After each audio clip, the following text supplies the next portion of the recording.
Existe uma sensação que a maioria das pessoas passa a vida inteira tentando nomear. Não é tristeza.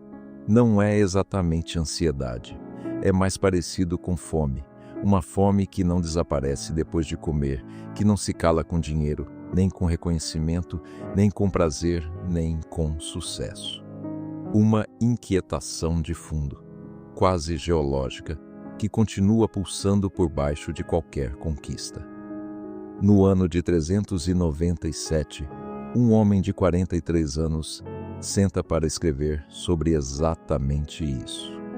Ele já foi professor de retórica, já teve prestígio, já teve amantes, já teve um filho fora do casamento, já perseguiu quase todas as escolas de pensamento disponíveis no Império Romano.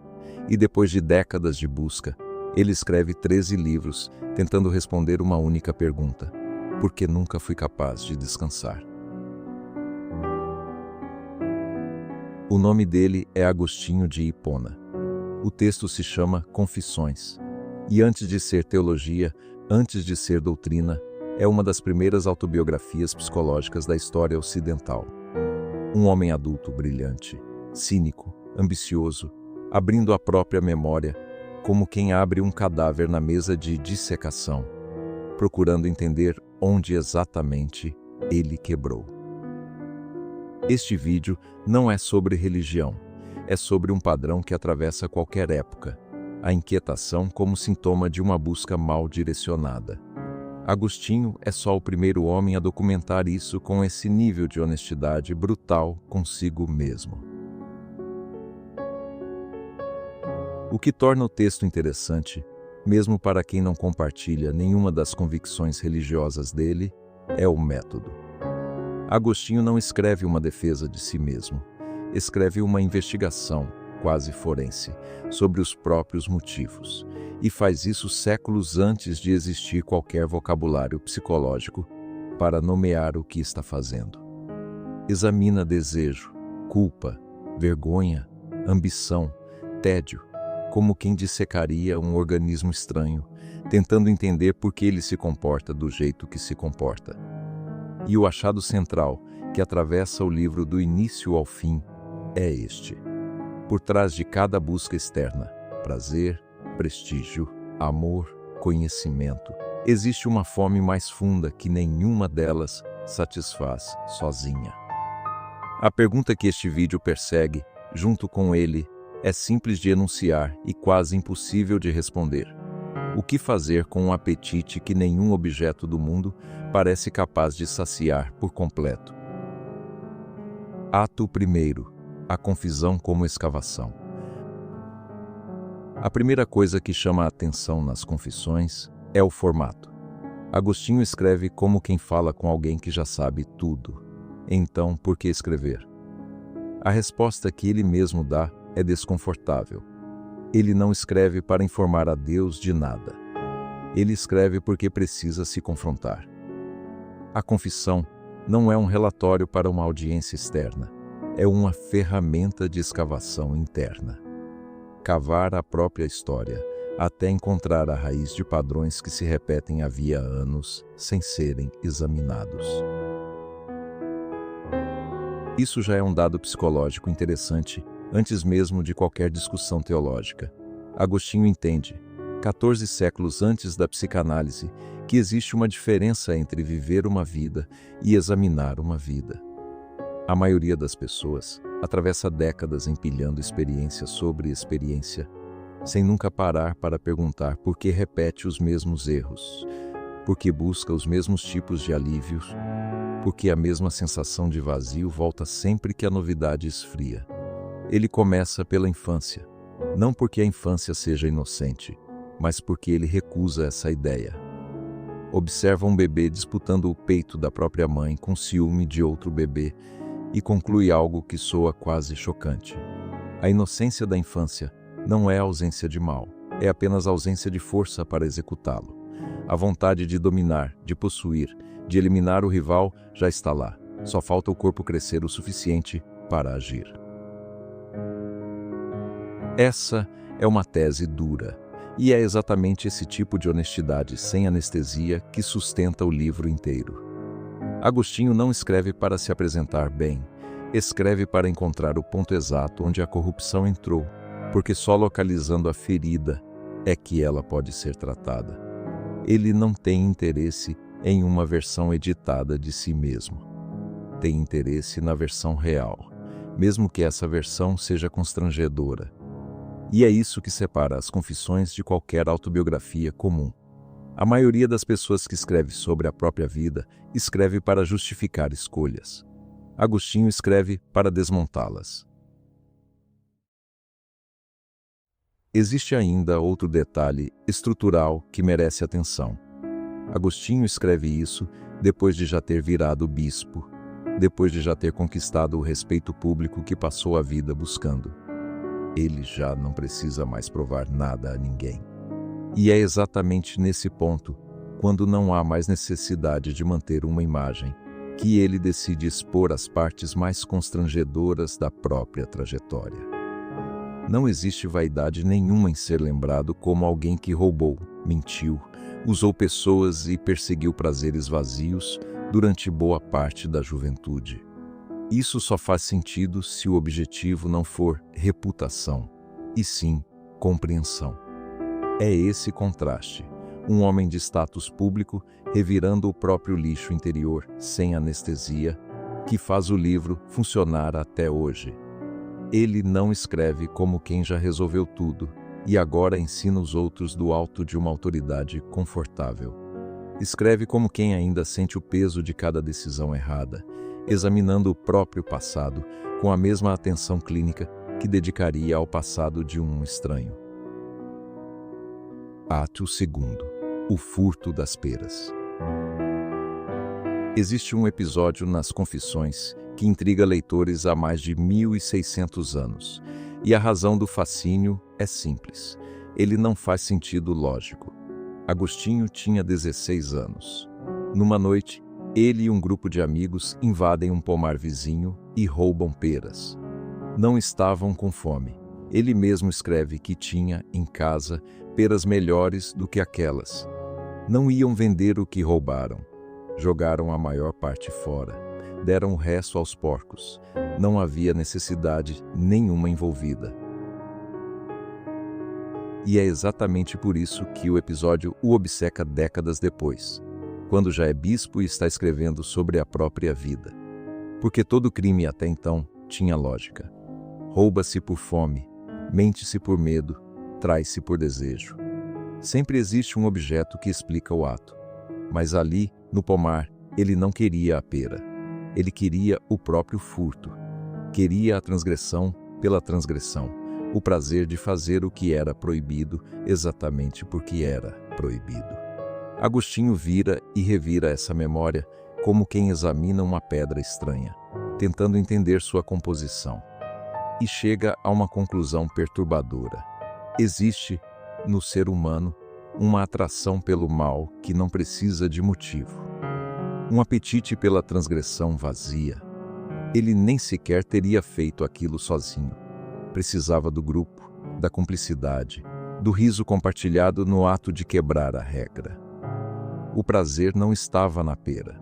Estava em pertencer, por um instante, a uma pequena conspiração contra a ordem. Qualquer pessoa que já tenha feito algo destrutivo sem necessidade nenhuma, só pelo gosto amargo e elétrico de transgredir, reconhece esse instinto.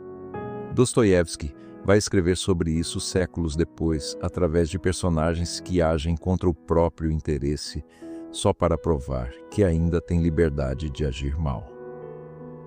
Agostinho chega lá primeiro, sem literatura, sem teoria, só examinando a própria memória com lupa. O que ele encontra no fundo do episódio das peras não é maldade espetacular, é banalidade.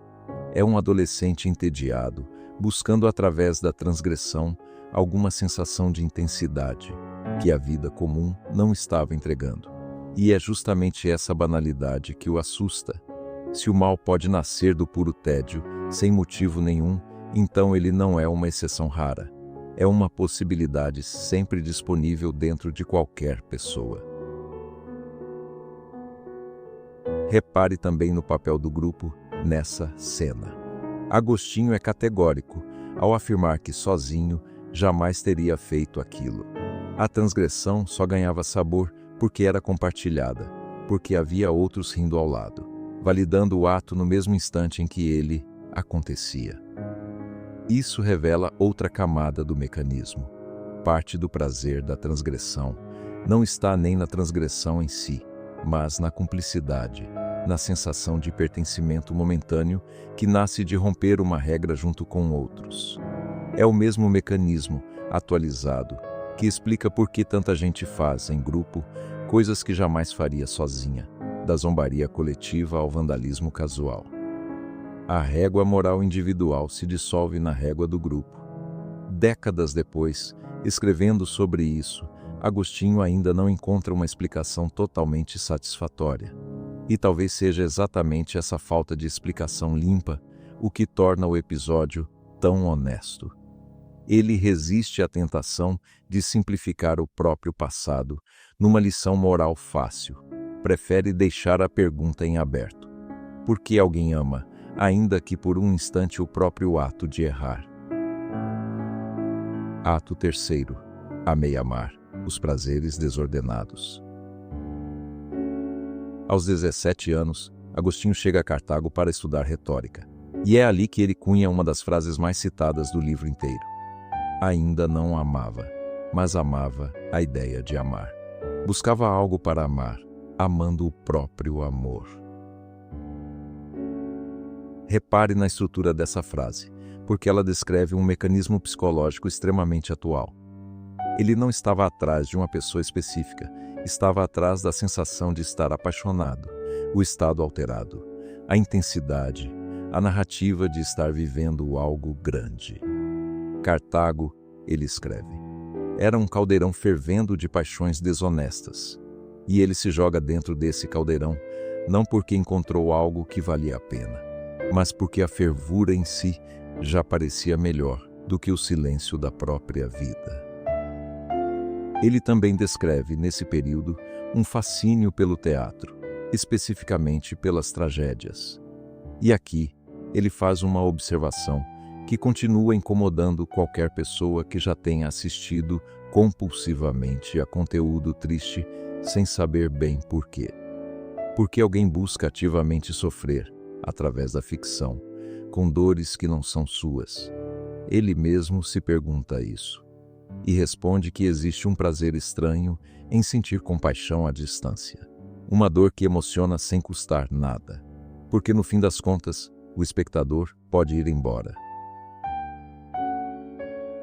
Esse padrão se repete em cada área da vida adulta de Agostinho, nesse período.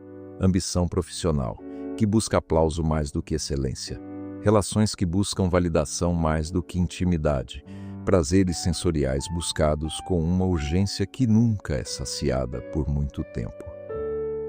Ele sobe cada vez mais na carreira de retórico. É elogiado. Ganha um concurso público de oratória diante do próprio imperador. E no meio da celebração, vê um mendigo bêbado na rua, rindo, genuinamente mais leve do que ele. Esse detalhe é cirúrgico.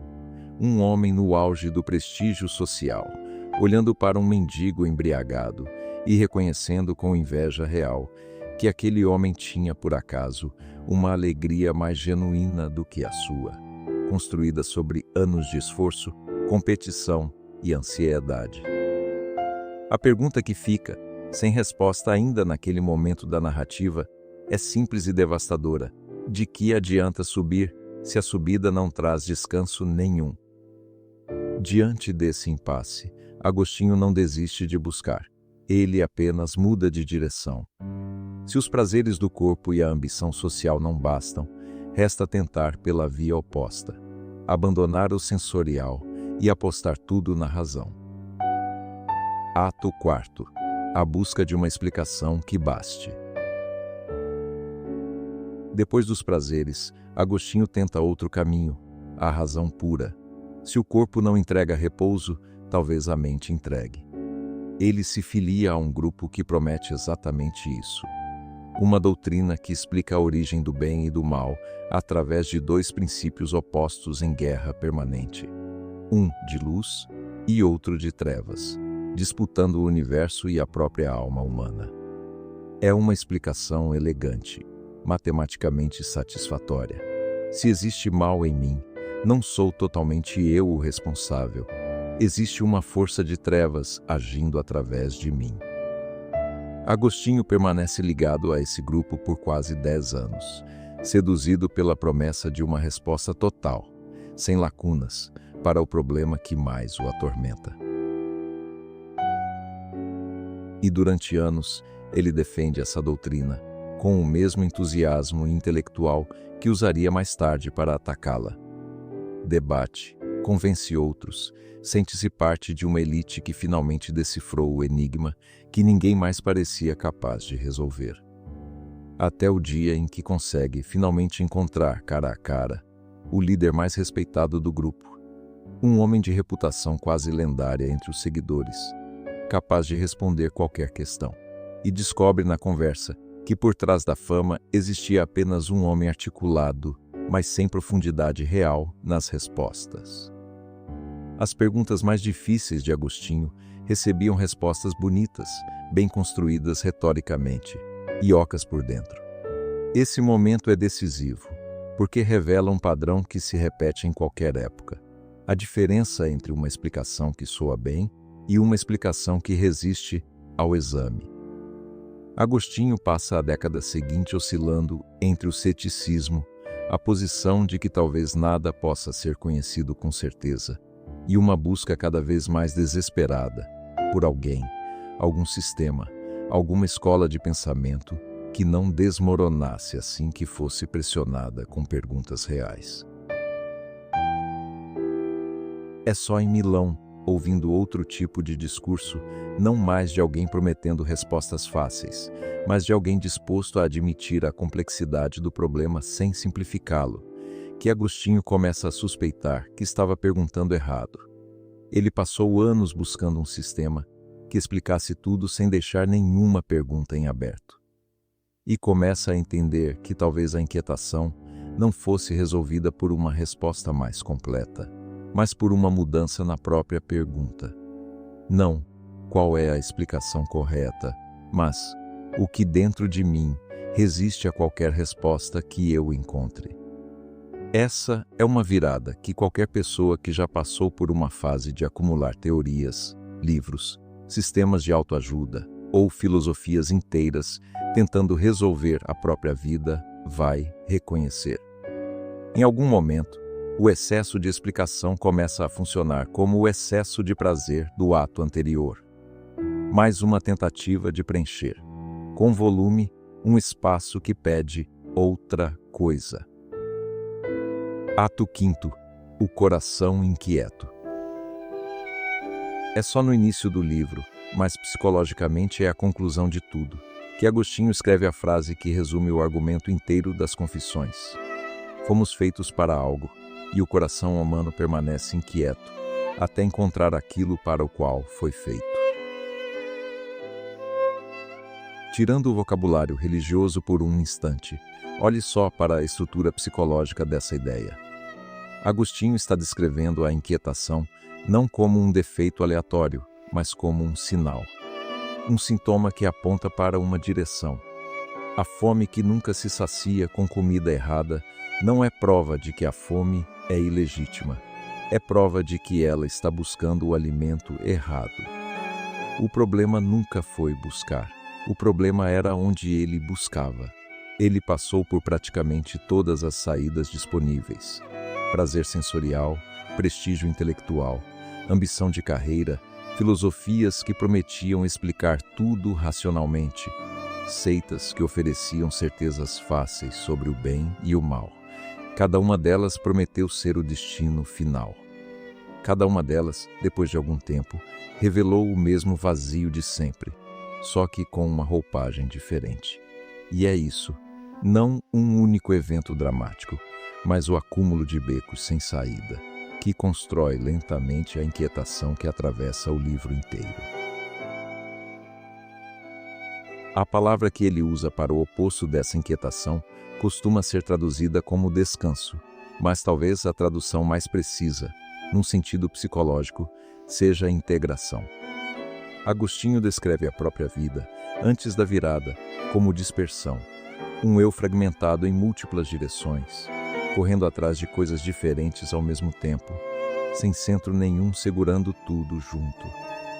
E o que ele nomeia como repouso não é passividade, não é ausência de desejo, é o oposto da fragmentação, um eixo interno estável o suficiente para que todo o resto, trabalho, relações, prazer, ambição, pare de ser usado como tentativa desesperada de preencher um buraco que nenhuma dessas coisas foi desenhada para preencher. Essa é, talvez, a leitura mais universal possível das confissões, independente de qualquer posição religiosa de quem assiste. A tese de Agostinho não é que o prazer, a ambição ou o amor sejam errados em si. A tese é que qualquer uma dessas coisas, usada como substituto de um centro que falta, nunca vai bastar, porque não foi feita para carregar esse peso. E a inquietação que a pessoa sente, revezando entre uma busca e outra, não é falha de caráter. É o sistema nervoso avisando, sem parar, que o endereço está errado. Fechamento.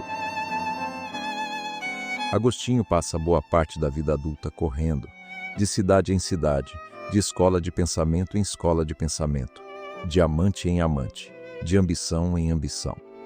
E o que as confissões documentam, com uma honestidade que ainda hoje desconforta, é que nenhuma dessas corridas resolveu a inquietação de fundo. Elas só a adiaram. Talvez o valor desse texto, 14 séculos depois, não esteja na resposta que Agostinho encontra no final. Cada pessoa que assiste vai processar isso à sua maneira. O valor está no diagnóstico que ele recusa maquiar. A inquietação que você sente, revezando entre trabalho, relação, prazer, reconhecimento, sem nunca se sentir plenamente em casa em nenhum deles, talvez não seja um defeito seu. Talvez seja só a prova de que você, como ele, ainda está buscando no lugar errado. Há algo notável no fato de que um homem tão inteligente, tão bem-sucedido em praticamente todos os terrenos que tentou, retórica, filosofia, ambição social, prazer, precisou de décadas e um exame implacável da própria vida para admitir uma coisa simples. Nenhuma dessas conquistas, sozinha, resolvia a fome de fundo. Não porque as conquistas fossem falsas ou sem valor, mas porque nenhuma delas foi desenhada para carregar o peso que ele estava colocando sobre elas. Ele pedia a essas coisas algo que elas, por natureza, não tinham como entregar. A pergunta que Agostinho deixa, no fim das contas, não é sobre religião. É mais simples e mais incômoda do que isso. O que você está usando hoje para tentar preencher um vazio que talvez nunca tenha sido desenhado para ser preenchido por essa coisa. E, mais difícil ainda, você já parou tempo suficiente, como ele parou, para examinar isso de frente, em vez de simplesmente trocar de busca assim que a atual perde o brilho.